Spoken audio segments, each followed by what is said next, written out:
మంచి ఉద్యోగం ఉన్న ఒక ఉద్యోగస్తుడు తన కుటుంబం అంతటితో కలిసి ఏం చేస్తున్నాడు?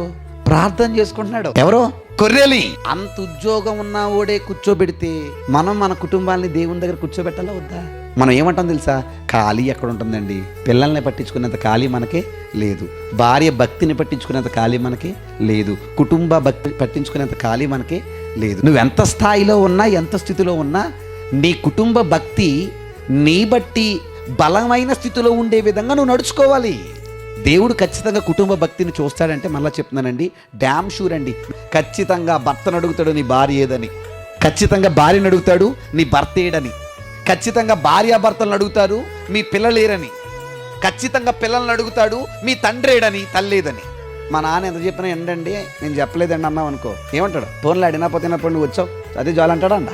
మరి నువ్వే నేర్చుకున్నావు అంటాడు ఆయన. ఒకళ్ళు మార్చడానికి నువ్వు బోలంత వాక్యాన్ని నేర్చుకున్నావు కదా, కనీసం నీ కుటుంబాన్నైనా నువ్వు మార్చలేదా అని అడుగుతాడు ఆయన ఖచ్చితంగా. అలా అడిగినప్పుడు కొర్నేలి దగ్గర సమాధానం ఉంది, మీ దగ్గర నా దగ్గర సమాధానం ఉంటే చాలు, అంతకుమించి ఏం అక్కర్లేదు. మనం ఊర్లో ఉద్ధరించాల్సిన అవసరం లేదు, మన కుటుంబాన్ని బాగు చేసుకుంటే చాలు.